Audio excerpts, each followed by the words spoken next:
Hoxe, 17 de maio, é o Día das Letras Galegas. Neste 2025 son as cantareiras as protagonistas.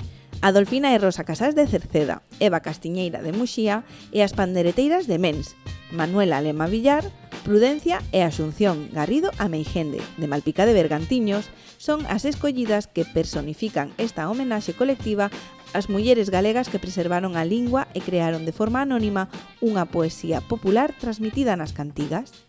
Galicia é a súa xente e maila fala.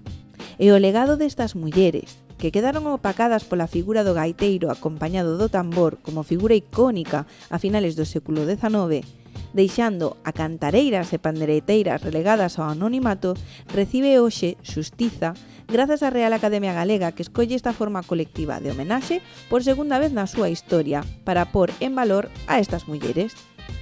Porque que importante é para unha lingua e a súa supervivencia que a transmisión oral non se perda.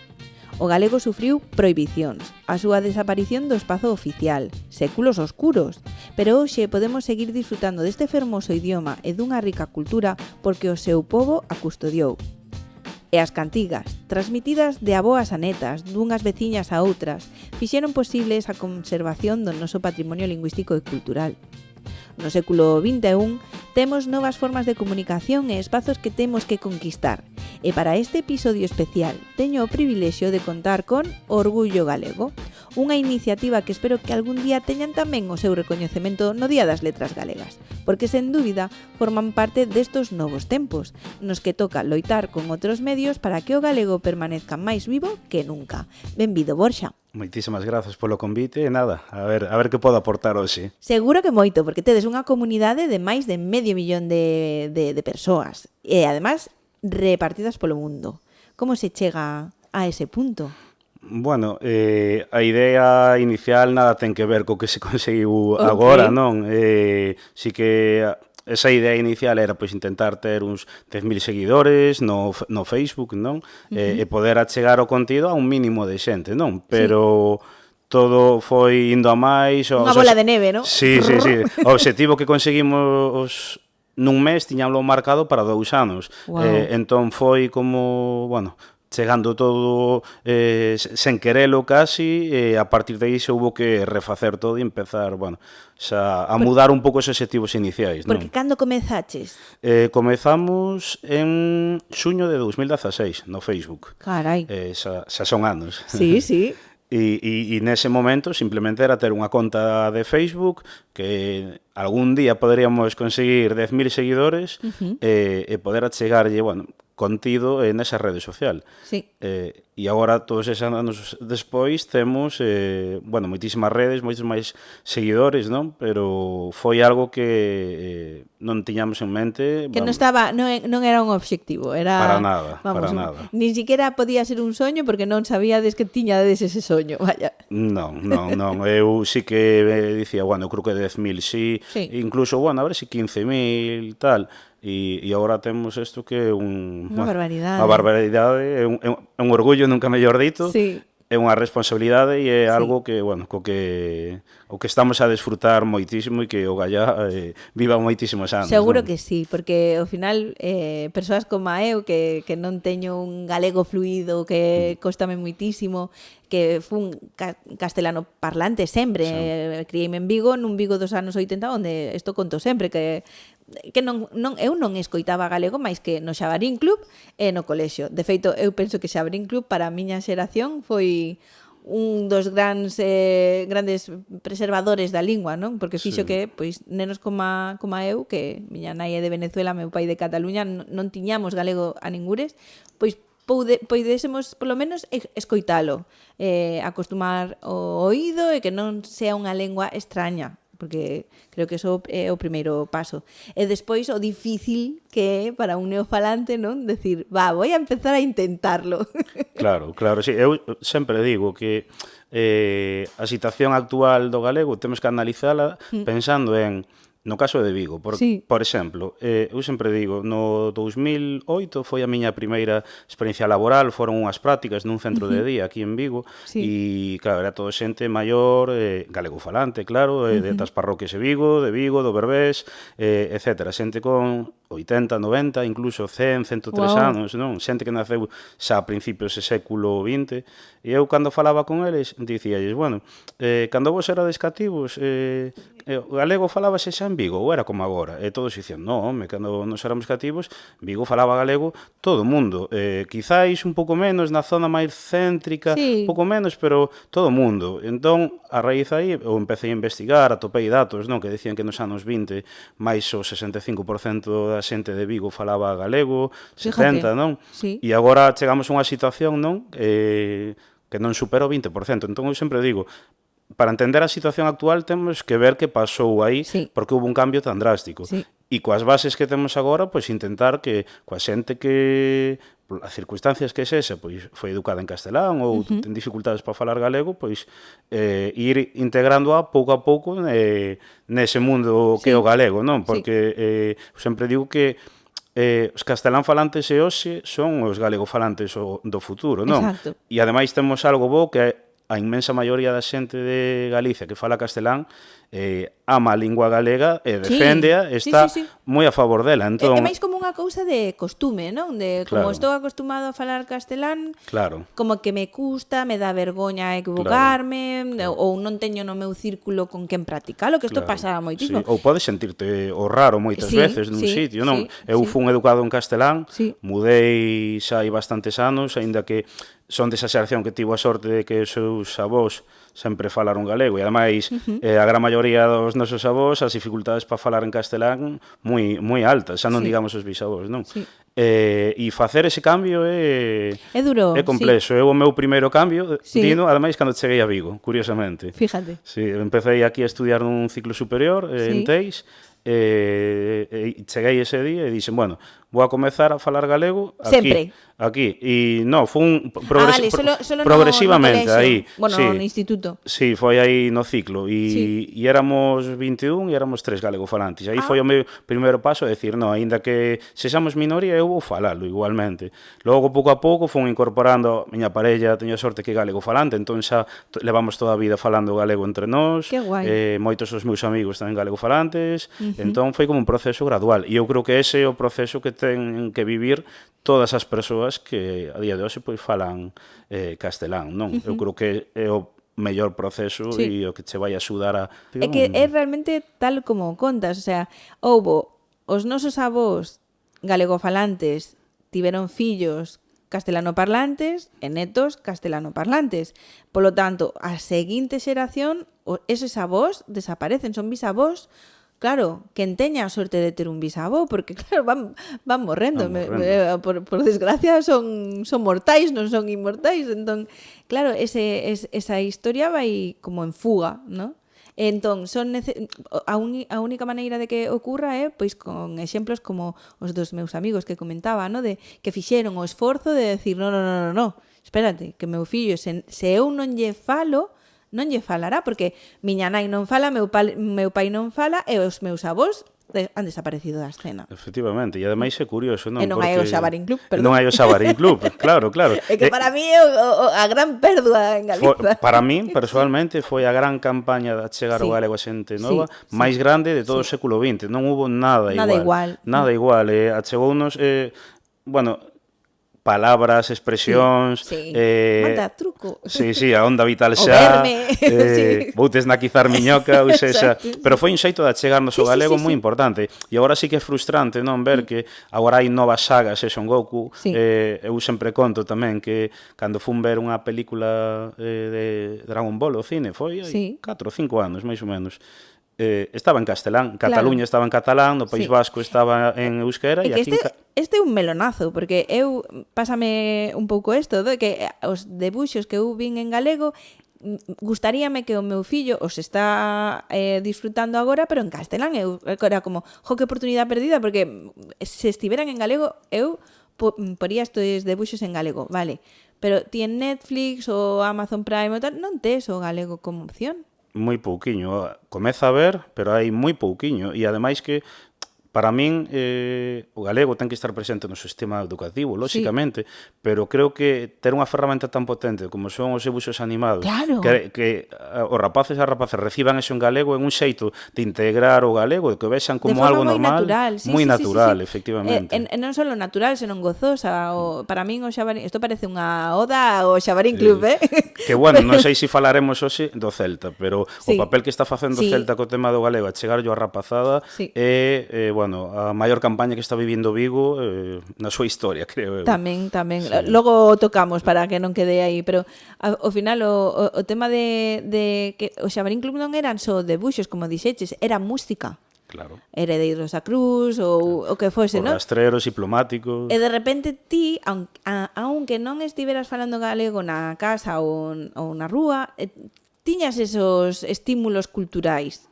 Fan que despois a cultura galega, o que se produza en galego, non sea de primeiras un rechazo. Así como o meu amigo, recordo, ese primeiro amigo que foi, isto é raro, porque non estábamos acostumados a ter amigos galegofalantes, coa cultura nunca pasou. Claro. A cultura, recibir cultura en galego, xa sea músicas, xa sea debuxos ou películas, sempre estivo normalizado. Entón, sí que creo que é moi importante. E ademais racharon aí tamén digamos unha barreira mental, e era que naquela época relacionabas moitas veces a música en galego co folk, e empezaron a aparecer grupos de punk, de rock, bueno, Aerolíneas Federales que de Vigo tiñan a canción de No todo es lo que parece en castelán, e a que triunfou foi a que estaba en galego, non?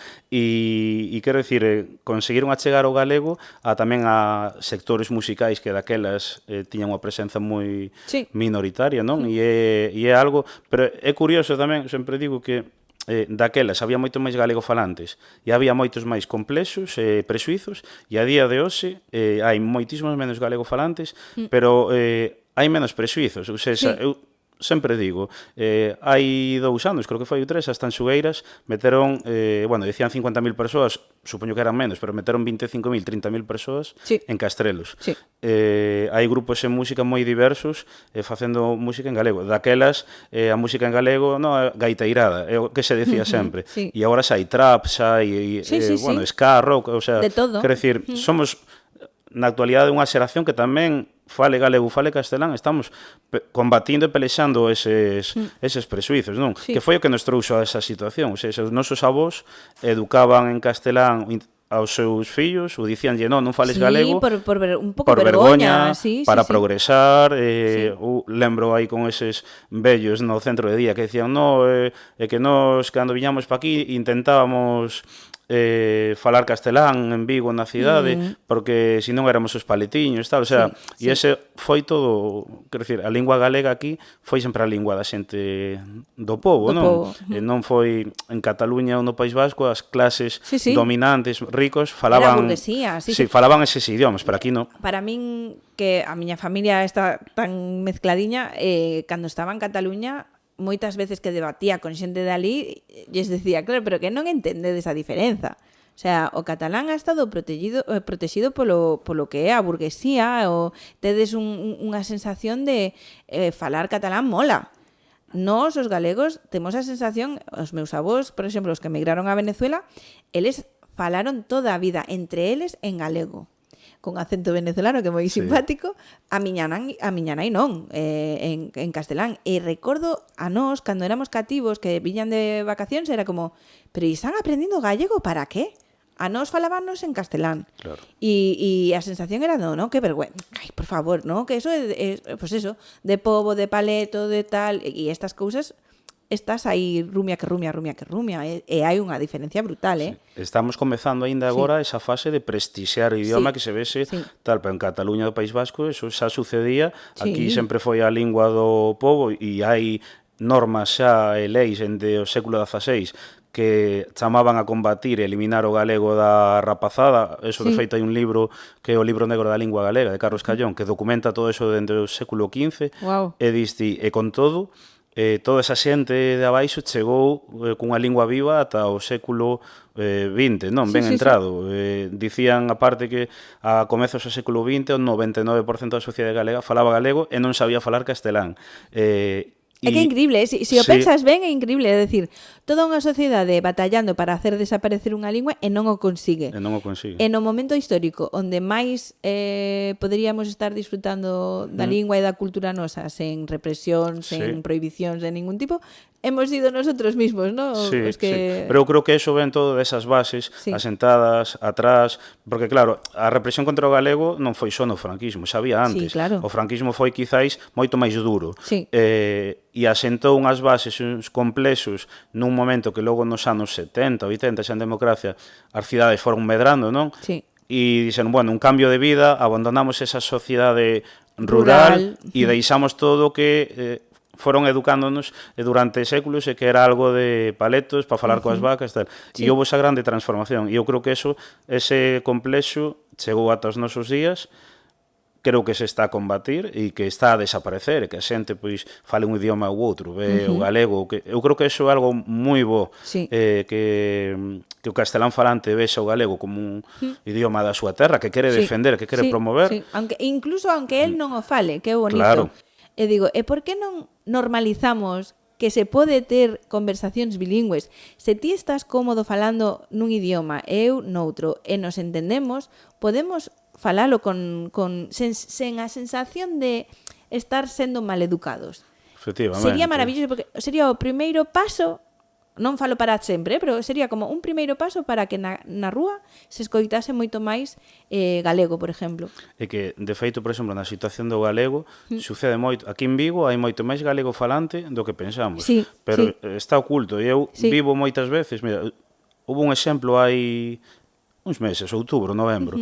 Vivo ali na Avenida Florida, hai ali un Mercadona onde o Mercado do Progreso, non? E é unha zona onde hai moito estudantado de Lugo, de Ourense e tal, non? De ambas provincias. E houve un día que estaba no supermercado e había un grupo de 5 rapaces galegofalantes. Non eran galegofalantes de Vigo, eran posiblemente de algunha zona de Ourense. E estaban mercando, eu creo que era para algunha festa universitaria, estaban mercando alcohol e todo iso, non? E foron chegar 2 rapaces que eu percibía, bueno, castelán falantes, que eu percibía que eran de Vigo, e esas 5 mudaron o castelán. E é como que asume que, bueno, o galego falámoslo así entre nós, tal, e logo, moitos casos, non, son galego falante, pero na universidade falan castelán, porque me sinto raro ou extraño, non me xulgan directamente, pero son o raro, non? Entón, creo que hai moito máis galego oculto do que pensamos. Sí, totalmente de acordo. Pero hai que normalizalo máis. Por eso digo que... Bueno, se a ti te están a falar en castelán, fala galego igualmente, e ao revés. É que non haya por parte do castelano falante unha mala palabra ou un mal xesto. Non, tío, tú entendes o galego, me refiro. A non ser que, eu creo que as conversacións bilingües non serán posibles se un dos dous non entende nada do que di o outro. Claro, en ese momento a deferencia é falar nun idioma no que nos podamos entender os dous. Pero ti entendes o galego? Sí. Ti non o falas porque non te sintes cómodo, pois como a eu que trastabillo moitísimo e tal, non pasa nada. A min pasoume, o sea, o meu proceso está a ser, pois, gracias a Bruno, que é o noso historiador, como ele é galego falante, claro, de repente eu teño na miña vida, por fin, unha persoa coa que sempre falo en galego. O falo mal, cando cánsome a veces cambio a castelán porque é un esforzo mental falar un idioma no que ti non estás acostumado, pero de repente é como, ostras, por que non o facemos así? Porque de repente ti un día, entre esos 5 chavales que falan galego e ti só falas castelán, cando te des conta, estarás dando os teus primeiros pasos para falalo, porque é inevitable, o teu cerebro mutará a falar o idioma que está falando a maioría. Efectivamente. Entón, se non o faz, non pasa nada, porque, o dito, eu creo que hai que eliminar o de mala educación. Hai que eliminalo, tío. Hai que eliminalo. Non é mala educación falar o teu idioma e que outra persoa fale no seu idioma mentres os entendades. Claro, e ademais é algo que eu creo que se está a superar. Eu moitas veces cando vexo que din, Vigo, cidade beligerante para o galego, eu son galego falante, levo aquí 15, 16, 17 anos, neses falando galego no día a día, e os problemas que tiven foron mínimos, mínimos. Cando digo mínimos, son mínimos. E a gran maioría, cando ti lle falas en galego, fálame en galego, ou ainda que non me fale en galego, non che di nada malo, ou sexa... O que decía antes, hai moita xente galego falante oculta, pois que igual ten eses medos, eses prexuizos, que eu entendo, eu tamén tiven eses prexuizos Si, ti moitas pasaste veces. por esa fase tamén. Claro, somos 10 e chego eu e falo en galego, síntome o como raro. discordante, Sí, e non debería de ser así, non. pero eso que se nos meteu sempre Sí. na cabeza, non? Sí. Ou igual chegas a un sitio no centro de Vigo e como pensas que aquí non fala galego ninguén, mudas, Sí. tal, e non, e tens que dicir, bueno, falar galego, galego é un idioma que entende toda a sociedade galega, agora están chegando tamén xente migrante de outros países que tamén entende, eu sempre conto, estou nos institutos Sí. falando, dando charlas, esa rapazada aprende galego, non foi educada cos prexuizos contra o galego, entón Claro. hai aquí faladoiros en Vigo onde hai moitísima xente migrante que está aprendendo galego, entón Sí. non hai ese É que, problema. sorprendentemente, eu teño a experiencia, bueno, eu non, miña nai, cando eu me fun de casa, miña habitación quedou baleira. Pois miña nai o que fixo foi alquilar a Universidade de Vigo para que estudiantes chicas poidesen estar na casa. Entón ela adoptaba estas rapaces, eran unha alemana, outra de Estados Unidos, outra de tal. Estiveron, eu creo que 3 ou 4 en anos diferentes, todas inscribíronse en galego. Porque de repente elas viñeron a España, ¿no? Pero viñeron a Vigo, bueno, e de repente cando chegan descubren que Vigo forma parte de Galicia, que Galicia ten unha lingua propia, que ten unha cultura propia, flipan, deciden por elas mesmas apuntarse. Sí, hai xente que ven de fora, eu tampouco podo dicir o 100%, pero Sí. digo, a gran maioría, como tamén máis foron educados fora deses prexuizos, non? Sí. Aprenden o idioma, saben que ademais vai, bueno, serville tamén para traballos públicos, para comunicarse coa xente, non? Pero a gran maioría aprende. Agora hai moitísimos vídeos en TikTok, en outras plataformas, xente de Cuba, Venezuela, Argentina, que están aquí, que están facendo vídeos públicos explicando como están aprendendo galego. Eu, ademais, moitas veces discuto, que digo, no, agora en Vigo está chegando moita migración e claro, eso vai axudar a que o galego desaparezca. Eu digo, no, mira, hai moitos exemplos en vilas galegofalantes onde toda a emigración, eu vivindo na Costa da Morta, comezo este ano dando charlas, toda a emigración é galegofalante. Por qué? Porque eles fan o que fai a maioría. Entón, claro, se a vida é galega, eles adaptanse ao galego rapidísimamente. E tú en Vigo non lle podes exixir a xente de fora o que igual non fai a xente da propia cidade. Claro, se eu veño de Venezuela, por exemplo, e vexo cargar a maioría da xente de Vigo fala castelán, eu vou facer o que fan o resto. É lógico, vou aprender castelán. Entón, sabes, moitas veces culpamos como eso, no, porque cose fora tal, no, mentira. É un exercicio interno. É mentira, sí. Pero bueno, creo que eu sempre tento ser positivo, eu vexo en Orgullo Galego, temos seguidores en máis 80 países. É moi forte. Moi forte. O segundo país do mundo que nos aporta seguidores é Argentina, Portugal e Brasil, que ese é un melón tamén moi interesante, o tema da lusofonía, estándonos achegando milleiros, máis de 20.000 seguidores. Wow. Porque vamos a decir que Orgullo Galego nace coa intención de habitar ese espazo, ¿no?, de internet onde o galego é minoritario. E nun momento no que o contido en galego prácticamente non existía. Había moi pouquiño. Sí que había, e había contido en galego antes que a nós, e xa desde comezos do século XXI, pero digamos que nós queríamos contribuir a facer un pouquiño máis ese contido en galego. Neste caso, tamén que me gustaba, non? Que era falar de tradicións, mitoloxía, historia, aínda que eu sempre defendo que o contido en galego ten que ser diverso, ten que haber contido en galego para non falar só da lingua galega, tamén de 50.000 temas, non? Pero neste caso eu facía o que me gustaba, non? E é un espazo que vexo dende 2016 ata agora, non? Que foi medrando, indo a máis, cada vez hai máis contido en galego, pero naquel momento había moi pouquiño e ademais con moitos problemas. Quero dicir, eu cando facía o contido en galego, a xente de fora encantáballe. E moita xente daqui de Galicia dicía, pero no, se vas mostrar Galicia ao mundo, faino en castelán porque co galego non serve para nada. Por si non te entiende. Claro, existe un botón que traducir, pero era curioso, non? Porque a xente de fora fai máis en galego, quero coñecer ese idioma, encántame, non? E porque ademais, claro, Orgullo Galego en castelán sería raro, non? Sí. Entón, E que ademais, eu sempre digo, toda a nosa historia, mitoloxía, entroidos, todo, están ligados á lingua galega, non? Claro. Vemos os nomes, esa peliqueiro, todo está ligado ao idioma, entón o lóxico transmitilo nese idioma, e, bueno, eu fixeno de xeito natural, ou seja, non pensei, vou facelo en galego por algo. Non. O fixeno porque o meu idioma, e xa está, non? É porque, ao final, orgullo galego non deixa de ser ese sentimento, non? Claro, De decir, claro. oye, teño a miña cultura, teño o meu idioma, e agora con internet podo facer un contido para que máis xente o coñeza, non? Que ao final son estas eu chamolle é unha ventaniña ao mundo, unha plataforma como pode ser Instagram ou Facebook ou TikTok, é unha ventaniña que te abre a porta a todo o mundo. A todo o mundo. Entón, ti creas un contido e aí sí que xa é se a xente gusta ou non gusta ou sabrás coa E que interacción. ademais non temos que facer as cousas pensando en que me entenda Que todo o mundo, propósito, non? no, Ou sí. ese, non, ou seja, hai xente que fai contido en castelán e Sí. non o fai en inglés porque di, ostra, que en inglés vai chegar a máis xente, non? Claro, Fago é en que castelán porque é algo natural, O para min lóxico, xa está. baixo ese paraguas de pensamento sería facer todo contido en inglés porque é o idioma que entende todo o mundo. Todo o mundo, non, claro. ou en chinés, porque entón por número de falantes que o falamos en... Ao Claro. final é, tío, hai non sei cantas contas de Instagram no mundo. Milións, seguro.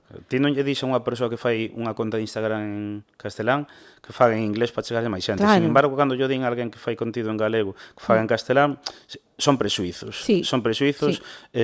Ademais que para min é unha, digamos, unha mala educación, unha falta de Sí. respeto decirlle a unha persoa como ten que facer. Cada Totalmente. un o faga como queira. Sí. E nós, Orgullo Galego, demostramos 9 anos despois que podemos facer contido en galego exitoso, chegar a milleiros de persoas e como a nós máis xente, cada vez hai Sí. máis contido en galego con milleiros de seguidores, hai estadísticas que din que a media de certo contido en galego é superior que a media dese mesmo contido en castelán, Mira. en moitos espazos, como pasaba no Twitch, por exemplo, non? Sí.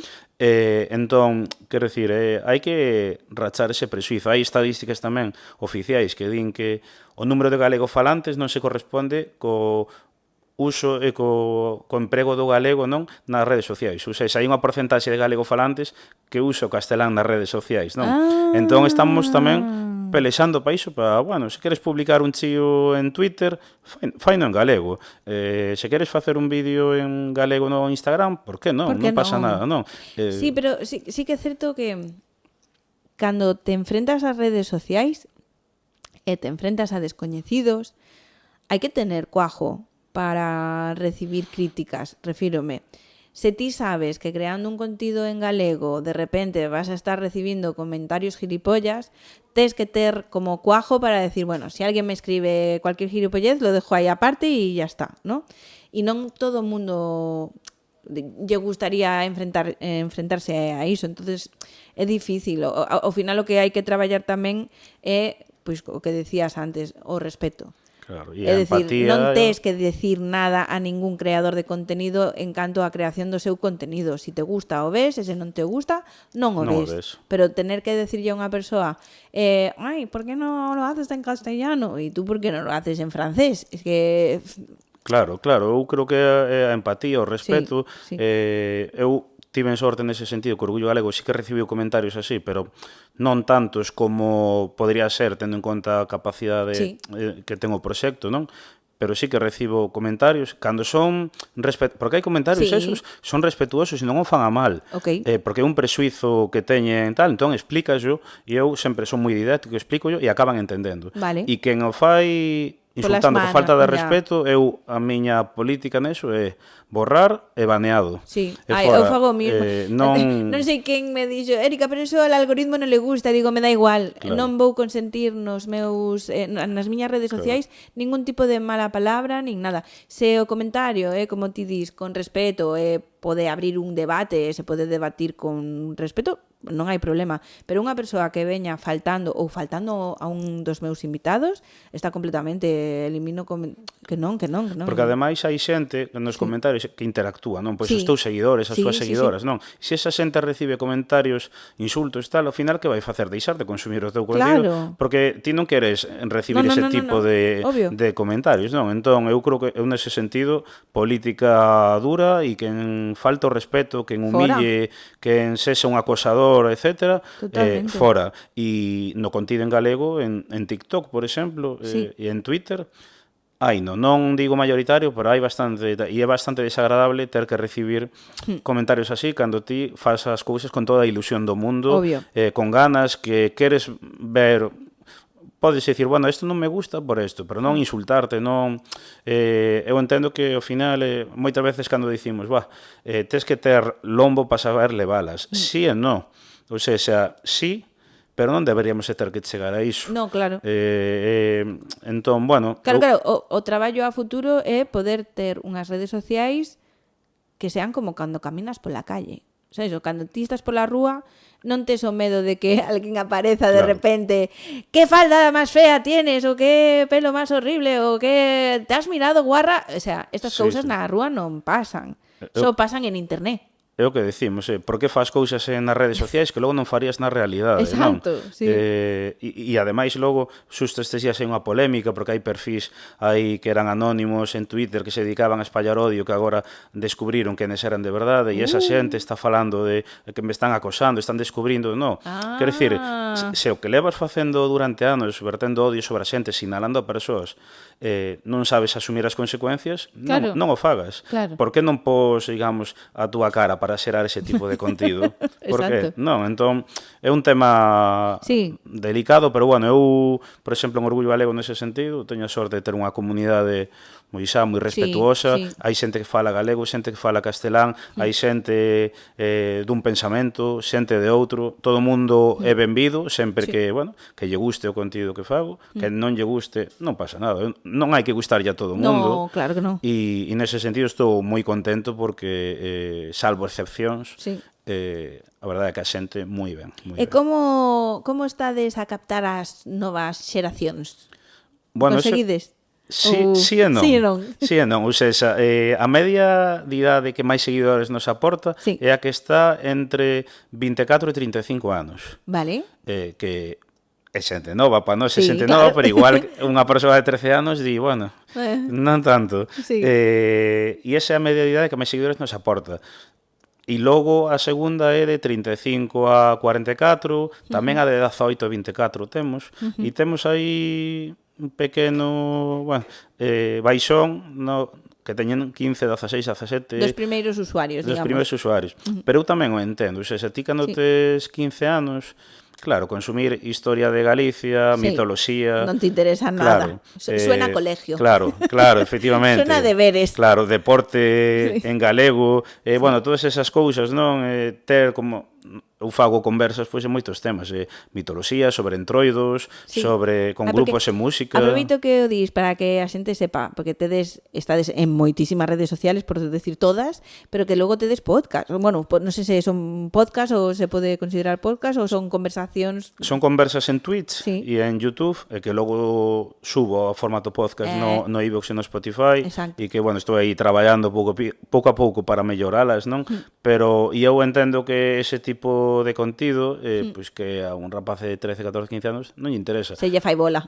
Pero eu sí que xa teño detectado de rapaces que coñeceron o meu contido polos seus pais cando tiñan 16 anos e agora que están na universidade xa te empezan a seguir, xa te falan, a min casos de rapaces incluso de viñetes a falar ao meu instituto hai 4 anos e agora gracias a ti comecei a falar galego pouco a pouco. Que bonito! Sí, moitos casos así, ou agora que xa medrei un pouco e mudaron as miñas inquedanzas, comecei a seguirte. Ou seguíache, pero non che facía moito caso. E entón son pequenas sementes que vas deixando. Que bonito! Sí, eu a verdade é que son cousas que cando recibo moi bonito. Xente que vive no estranxeiro comecei a falar en galego gracias ao teu proxecto, ou tiña medo a falar en galego, de feito este é un caso máis recente, fun educada en galego, falei galego toda a miña vida, cando cheguei ao instituto deixei de falar galego polos medos e tal, e gracias a todo o teu traballo decidín empoderarme, non? Isto foi unha rapaza e comezar a falar en galego outra vez. E iso é...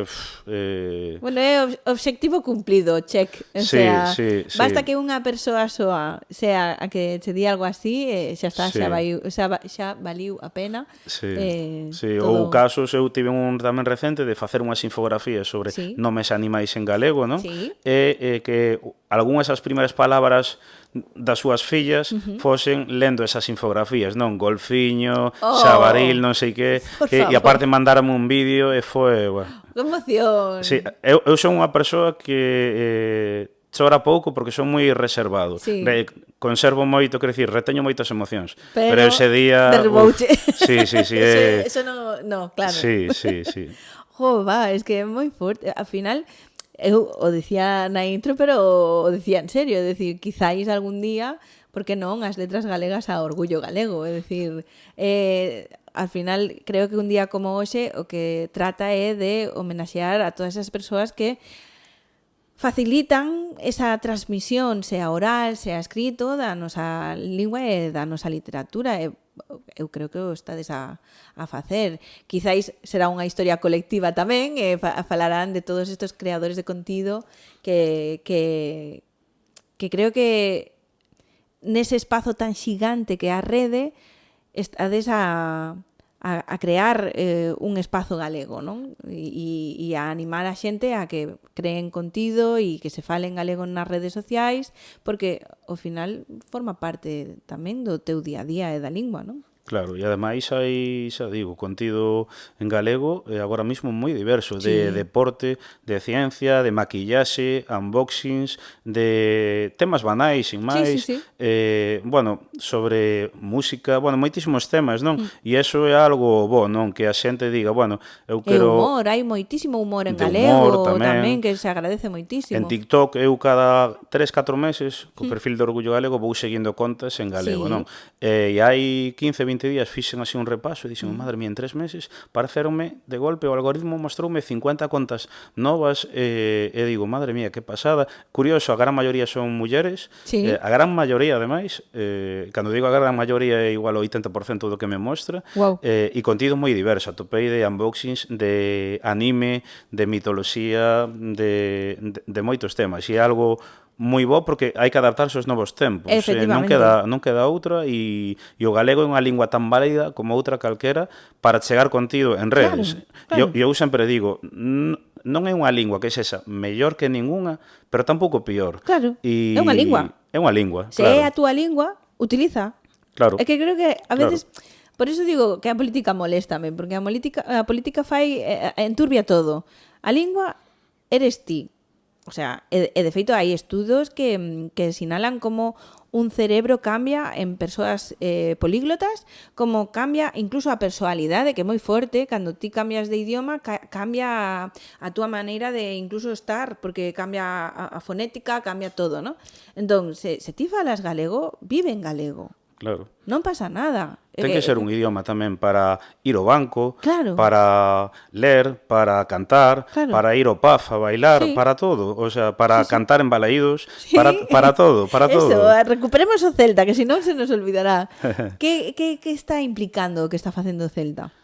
Bueno, para min, eu, como digo, eu son de Pontevedra, pero levo aquí moitos anos. Eu son socio do Pontevedra, vou a Pasarón dende hai máis de 25 anos.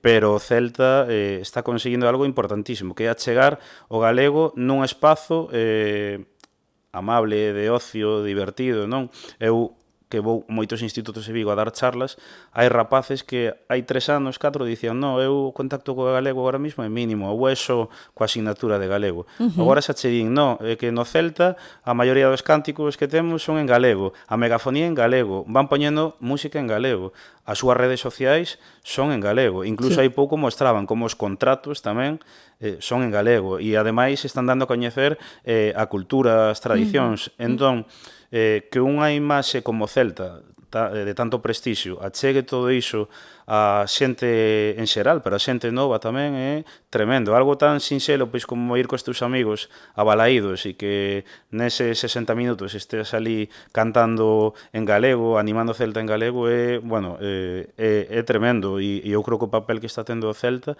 a nivel de normalización lingüística para min é do mellor que hai nos últimos anos. E non só, quero dicir, hai xa moitos equipos que tamén están comunicando en galego, o Lugo, o Deportivo, o Pontevedra, Compostela, son espazos de ocio, non? Que che pode gustar máis ou menos o fútbol, pero que é importante, porque vai moita xente nova. Hai pouco estaban en Balaídos as fillas de Casandra, Abraham Cupeiro. Sí.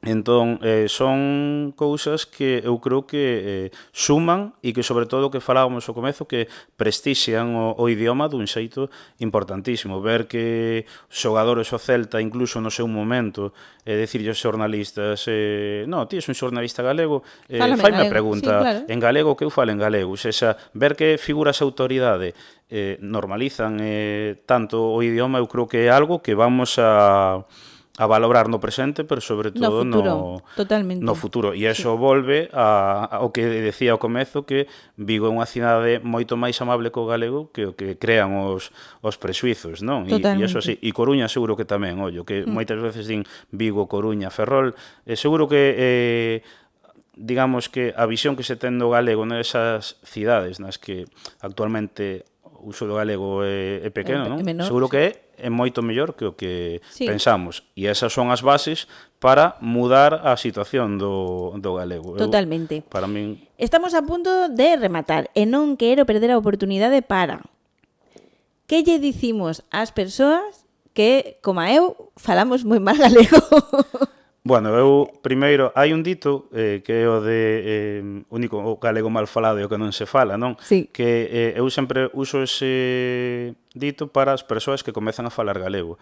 Non teñas medo por cometer erros, ninguén che ten que dicir nada. Pode entender que unha persoa de confianza que che diga, mira, esta palabra é así, tal, que eso está ben, non? Non estou de acordo co que sucede moitas veces nas redes sociais increpar a xente porque usan a palabra mal en galego e todo iso, pero falando é como aprendemos, ou seja, cando comezamos a aprender inglés, cometemos moitos erros. 1, 2, 3. Claro, pronunciamos fatal, pero é o xeito de falar é como vamos mellorando. Entón, ti lánzate sen medo, sen prexuizos, pouco a pouco vas ir mellorando. Rodéate de xente que che vai aportar feedback positivo, non?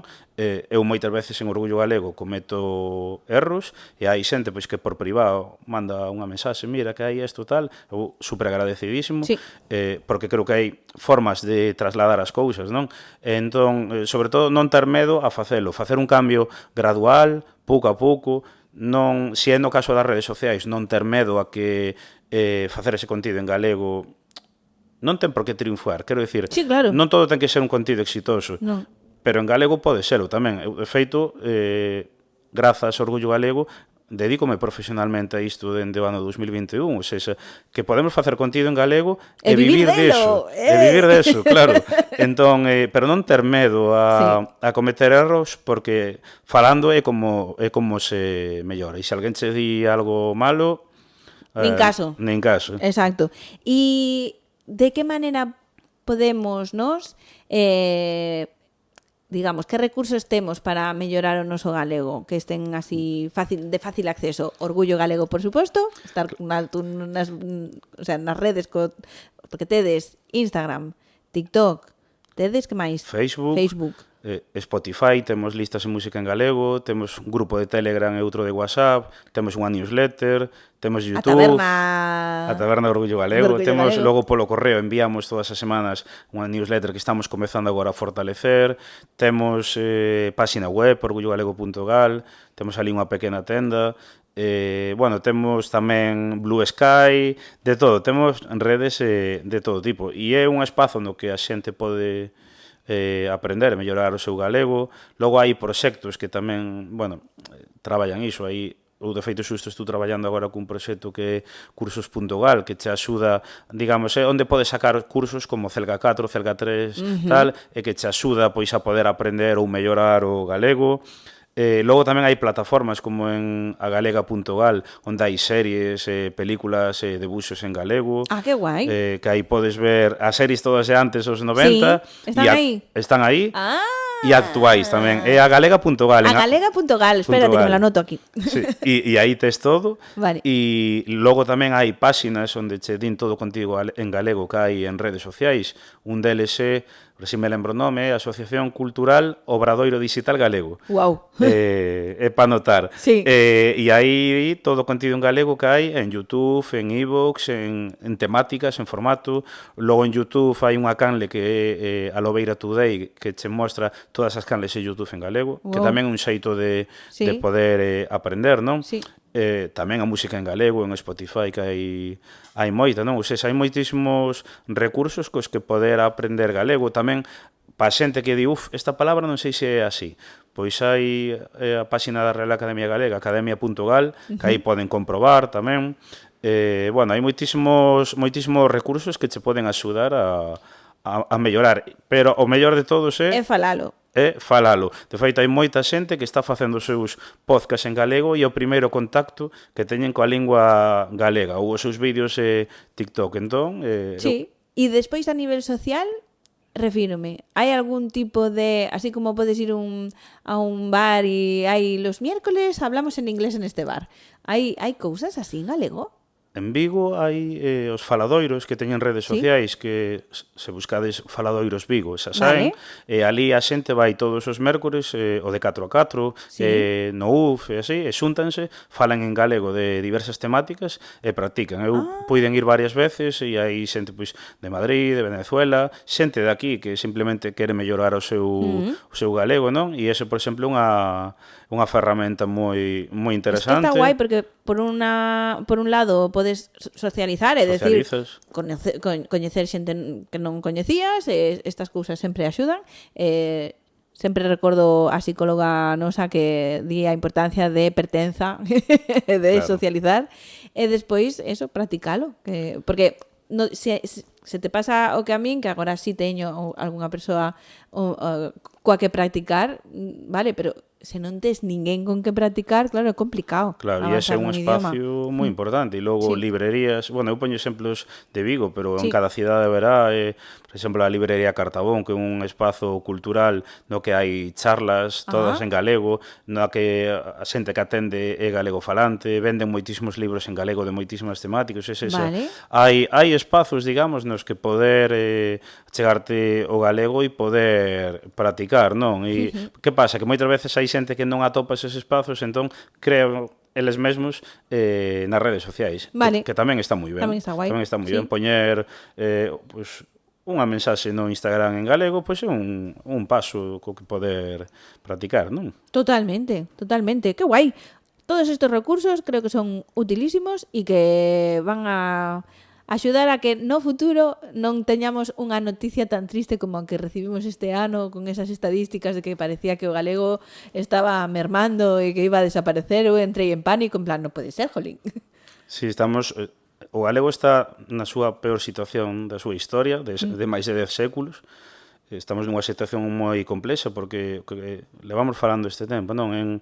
No que vive unha persoa 80, 90, 100 anos, pasamos a ter un idioma que falaba todo o mundo e que todo ese mundo tiña dificultades para falar en castelán, a que agora mesmo haxa dificultades para incluso falar en galego e que a xente deixe de falar en galego. E eu creo que é o noso, quer dizer, é o noso tesouro, é o que temos nós, que non ten ninguén máis, que nos serve para falar pois do banco cos nosos veciños, os nosos fillos, tamén a gran escala pois para poder ir a Portugal, que aquí vamos moito, non? E que está nunha situación complexa, pero que hai posibilidade de revertila. Ou seja, eu creo que hai que abandonar os discursos catastrofistas, a chegar a todo o mundo e, como sempre digo, integrar as persoas de Galicia castelán falantes que son os galegofalantes ou os seus fillos e fillas galegofalantes do futuro, non? Totalmente, totalmente. Jolín, pois estamos chegando ao final, non sei se hai algunha cousa que te gustaría que souberan da conta vosa, de o que facedes. Sí. Bueno, un pouco o que comentaba antes tamén, non, de que vexa xente que podes facer contido en galego e dedicarte profesionalmente, non? Eu, cando comecei no 2016, era algo que facía no meu tempo libre, tiña o meu traballo, pouco a pouco foi o proxecto medrando e chegou un momento no 2020, rematei o meu traballo, empezou a pandemia e dixen, bueno, e ora que facemos? Se este proxecto tan grande quero que teña continuidade no tempo, ou reduzo un pouco, para que siga ou teño que intentar a dedicarme nel profesionalmente. Lanceime, bueno, fíxeme autónomo con todo o que eso conleva, Sí. non? Con moitas dificultades ao comezo, non? Pero agora aquí estou, sexa eu vou dar charlas aos institutos sobre o uso do galego nas redes sociais, sobre tradicións, non? Como San Xoán, defuntos, entroido, etc. Colaboro tamén pois con empresas e con institucións, non? E entón é un exemplo que aínda que, bueno, sempre digo con dificultade, pero que a cousa vai progresando, é un exemplo que mostra que o galego pode servir para todo e tamén para dedicarte ás redes sociais. Xa hai xente que é millonaria gracias ás redes sociais facendo un contido que, mana, hai de todo, pero bastante algún cuestionable, non? Sí. Toda a xente que hai facendo contido de calidade, non? E que aporta valor, que creo que é interesante, aínda que pode haber xente que faga contido pois porque se aburre, que fala, bueno, tal, pero creo que é un exemplo de que a xente pode animarse a facer contido sen ter medo a que vai chegar a menos xente ou que nunca vai poder vivir diso, aínda que non é necesario ter que triunfar en todo, nin ter que... vale tanto unha comunidade que teña 500.000 de persoas como a que ten 1.000 persoas. O importante é o que transmites e o que che fai sentir a ti, non? E eu creo que eso é sempre a reflexión que deixo principalmente nos institutos, non? Que, bueno, que non deixen de estudiar para dedicarse a ser streamer como pasa agora, porque é moi complexo. Sí. Pero que podemos facer contido en galego exitoso e que, bueno, que non vai restar, digamos. Sí, que non é como eliminar ese prexuicio de que si faz contido en galego, olvídate. O sea, claro. se tiñas unha mínima, como se dice, mínima esperanza de triunfar, se é en galego non o vas a conseguir, non. De feito, normalmente nas redes sociales, no mundo de podcast, etcétera, o nicho é o premiado. É dicir, canto máis nicho seas e menos xeralista seas, é máis fácil que consigas chegar a algo. Vou poñer aquí unhas comillas enormes. Por qué? Porque o xeral xa o ocupan as grandes productoras. Refírome, o contido para grandes públicos e grandes audiencias, xeralmente xa hai grandes productoras que están en todas as redes sociais, en todos Podimo, iVoox, etcétera, Spotify patrocinado, tes un Buenafuente, un tal... Eso xa non é o ideal a onde tes que tocar. Entón, como non podes competir contra eles, fai o nicho do nicho do nicho. Canto máis específico é máis fácil. Claro, é que ademais, imagínate, canles, por exemplo, de YouTube que falen de viaxes, o sea, que van visitar sitios polo mundo. En castelán hai milleiros e milleiros e milleiros. Faino en galego porque vas facer algo distinto, xa, que vai chamar a atención da xente, non vai ser unha canle máis, non? Pois pode ser un factor diferenciador.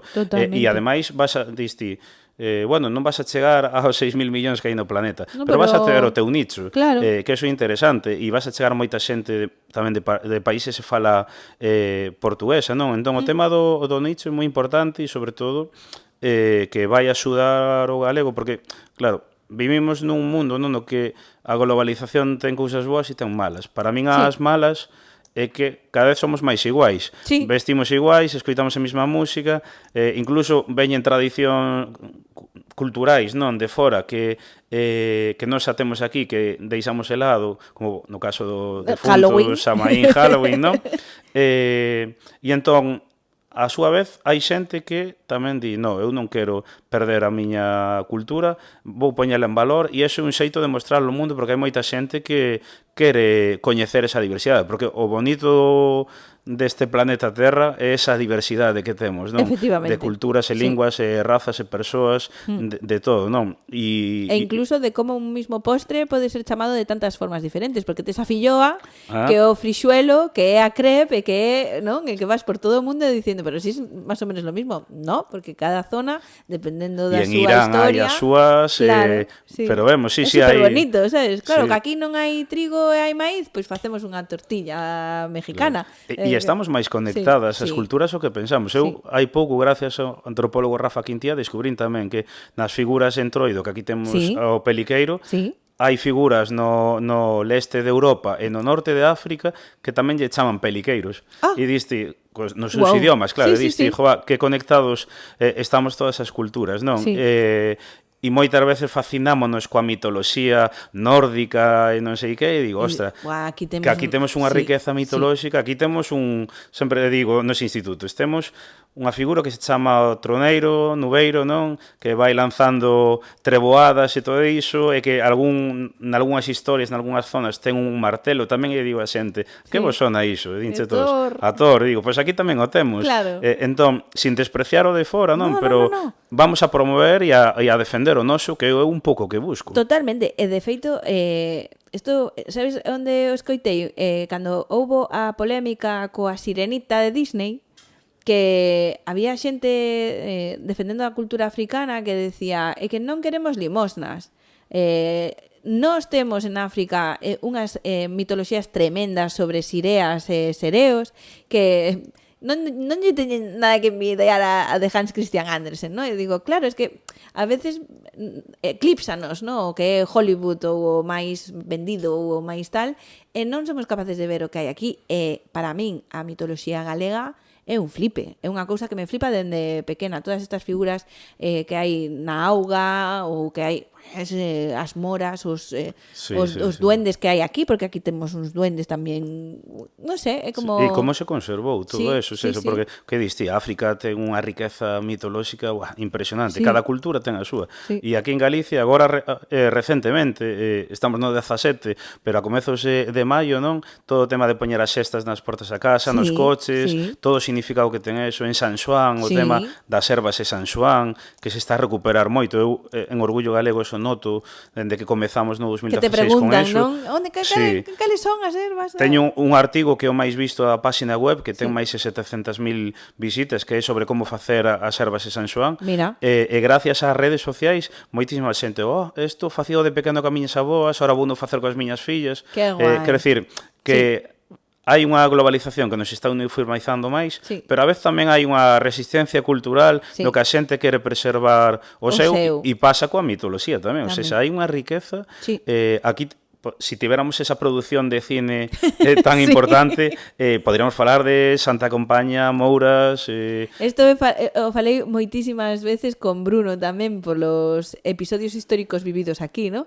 Digo, é que temos un Master and Commanders na Ría de Vigo coa batalla de Rande, ¿no? Tes un montón de historias e ao final os clichés, non? Para que utilizase Galicia no cine? Para narcotráfico. Claro. Jolín, pois é lastimoso, porque podes ter terror galego con figuras potentes que hai en Galiza, de moito medo, sacauntos ou cousas así, sabes? O sea, temos non só mitoloxía, sino historias propias, como para poder facer un cine e unhas series estupendas. De mitoloxía, de historia tamén. Temos aí do outro lado da ría, no Monte do Facho, que aí toparon unhas aras romanas, non, de culto a deuses galaicos, non, Berobreo e todo iso. Digo, madre mía, eso unha historia sobre iso. Hai mitoloxía en toda a ría de Vigo. En Vigo, por exemplo, en cuanto a Entroido, ten a figura do merdeiro, que pode parecer unha parvada, non? Pero, segundo moitos antropólogos, Galicia é o territorio de toda Europa con maior figuras de Entroido, conservadas.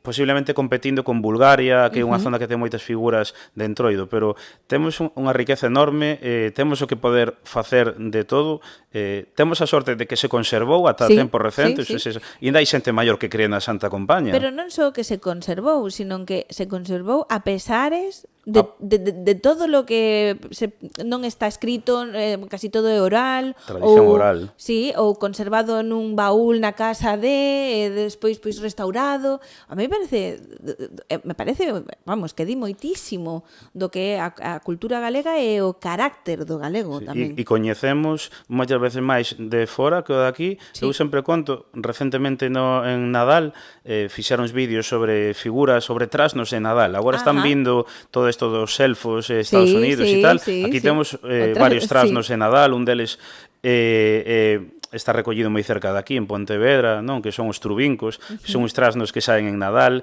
pero logo hai trasnos nas mitoloxías nórdicas, en Centro Europa, o tema da figura do apalpador ou pandigueiro, que vemos que non é só de Galicia, que hai figuras semellantes en Nadal en toda Europa, non? E digo, joa, temos unha riqueza enorme Pero fascínanos o de fora. É un pouco... E que está moi ben coñecer o de fora, pero non a costa de sustituir o noso, quero dicir, temos unha riqueza enorme na época de defuntos, bueno, Halloween que se chama agora, salvaxe, que aquí conservamos todo, que aquí ata os anos 80 a xente iba a pedir polas casas, e agora usamos o truco ou trato, bueno, todos os disfraces e tal, non? Totalmente. É complexo, non? Pelexar contra iso, pero... Sí, porque ao final, isto, como en todo, o marketing é a ferramenta, e ao final estamos a competir cun dos países e cunha cultura que ten o maior presuposto de marketing do universo. O sea, como compites contra Arnold Schwarzenegger indo a comprar o regalo de Nadal no último momento, ese pedazo de árbol de Navidad gigante, eso colorido. Claro, é moi difícil. Ao final tamén nós temos unhas culturas folclóricas moi bonitas, preciosas e todo, pero dentro do que é o humilde, dentro do que do sinxelo, é que claro, competir aí en canto a chamativo, hablo, non falo de... E con todo seguimos resistindo, Aí está. E con todo seguimos resistindo, que o entroido está de moda, cada vez hai máis figuras, o San Xoán resiste, todo o tema de defuntos que se está falando agora, hai cousas que están, o tema dos colares e castañas, que está resurdindo todo iso, o tema das figuras en Nadal... Porque hai moito esforzo de persoas como a ti e todos esos creadores de contido que antes mencionábamos, profesores, xoves, que os máis novos son os que están intentando tamén nas clases recuperar todo isto para os seus alumnos. Entonces, al final sí que creo que hai unha marea escondida que está a cambiar as cousas e que fan que persoas como a min, que nunca na miña vida falara galego, pois neste último ano, un ano e pico, pois estou aí a intentalo. Pois ese é o primeiro paso e seguro que vas ter o apoio da túa xente. Non sorprende, pero sí que a veces como... A xente pensa que é polo podcast, ¿no? Claro, como tienes el podcast, digo, non, é porque eu vivín en Cataluña e aprendín o catalán, vale, que era parte do meu idioma, porque nacín ali, pero fun criada aquí. Se estiven en Holanda e aprendín non só a falar en inglés, senón tamén a falar un pouquiño de holandés, como pode ser que eu agora, nesta etapa da miña vida, que retornei a Vigo, non faga o mínimo esforzo por aprender a falar galego? E ademais, con programas como o de hoxe, pois tamén estás contribuindo a chegar a lingua galega ao podcast, que tamén intentamos. Tamén é un paso, non? Importantísimo. A idea sempre foi que o invitado que síntase, o que falábamos ao principio, para min é, quizás eu nos primeiros capítulos non son capaz de falarte en galego, pero sí, te escoito, ti fala galego con naturalidade, se é o teu idioma, eu non vou exixir a ninguén que fale un idioma no que non se sinta cómodo. Tiña o medo de penalizará, non, non? Sí. Non pasou nada. O primeiro invitado en falar en galego foi Óscar de Rei Centolo. Sí. Claro, Bruno había gravara o primeiro episodio, creo que foi, ou o segundo, que ahora non recordo moi ben, falou comigo celoso, en plan, Erika, porque Óscar pode falar en galego e eu non? E digo, non sei, pois tamén tes razón, porque non faz a túa sección en galego? E a partir de aí, para min é tan importante como eso, como este é un podcast que fala de Vigo, de Vigo, no futuro de moitas cousas máis esperaremos, non? Pero por que non? O sea, claro, que pasa? Eu non prometo ter a fluidez e a maneira fácil de comunicarme porque é un proceso, pero que a persoa que se sente aquí que fale en galego, claro que sí. Claro, e ademais é un proceso. O se pensas así, pero igual dentro de 10 anos dis mi madriña que diferencia co que dicía e como usaba certas palabras, etc. non? A mí tamén me pasa, non? Vexo a evolución cos anos, non? E digo, mi madriña, vaya cambio, non? E eu creo que eso eu vou facelo sin presión, sen medo e tamén nese sentido pois contribuindo, non? Porque eu sempre defendo que aquí en Vigo tamén se fala galego. Tamén hai contido en galego, tamén hai actividades culturais en galego. Vigo tamén respira en galego. Podemos irnos ás parroquias tamén dos arredores de Vigo, que hai parte, eu cando descubrín o galego de Vigo foi, madre mía, que maravilla, aí con ese tamén seseo, incluso geada tamén, non?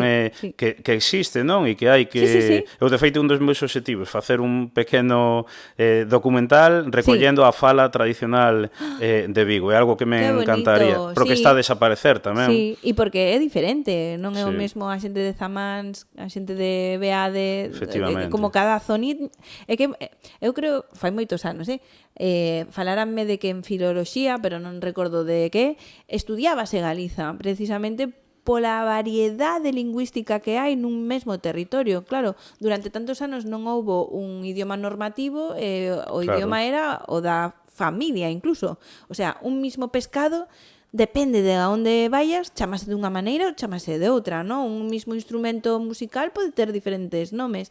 E eso é precioso. Sí, é unha riqueza enorme. Vemos que é un tesoro. A variedade dialectal que ten Vigo, Galicia, non, segundo a súa zona, é tremendo. O galego que se fala en Vigo ten semellanzas e diferencias co que se fala en certa zona segurense, o das montañas, os Ancares ten as súas palabras, no Salnés tamén, pois que está nada, 40 kilómetros, pois ali non che din parei, din parín, cantín e cousas así, non? Quero dicir, é unha variedade dialectal enorme que eu creo que non é incompatible con ter un idioma normativo. Todos os idiomas teñen unha forma normativa. Obvio. O galego non vai ser menos, non? No, claro. Pero sí creo que hai que facer máis esforzos para preservar esas variedades dialectais. E unha delas é, e isto non sei se é crítica ou reivindicación, é integralas, por exemplo, na televisión de Galicia. Que eu creo que ten que haber seseo, ten que haber geada, ten que haber variedades dialectais, hai que visibilizalas, non? Hai que visibilizalas no sistema educativo.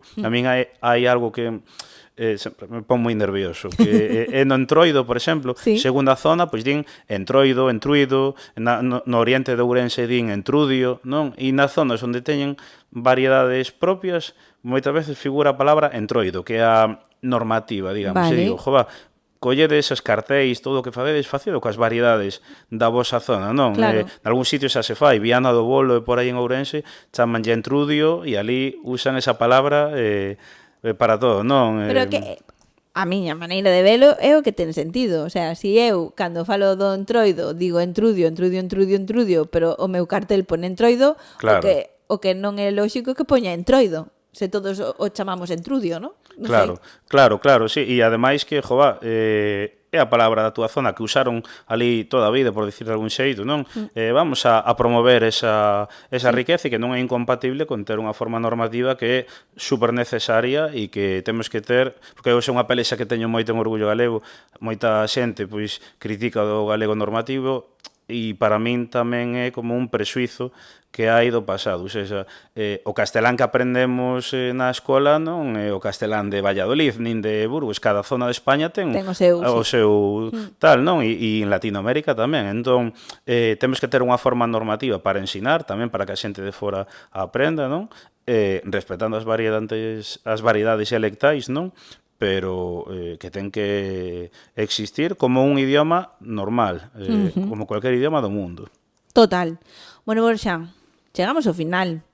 Bueno, que día das letras galegas máis bonito que nos ha quedado, Pois a verdade é que sí, pasoume rapidísimo, non sei canto tempo levamos, pero uns cantos minutos, pero a verdade é que, bueno, que mellor xeito que celebrar as letras galegas que falando do galego, ademais eu creo que falamos da lingua en chave positiva, que eu creo que é necesario. Moitas veces digo, temos que fuxir das mensaxes catastrofistas, aínda que a situación é mala, non podemos obviala. Sí, non se pode negar, pero as cousas múdanse con positivismo e apelando de xeito positivo.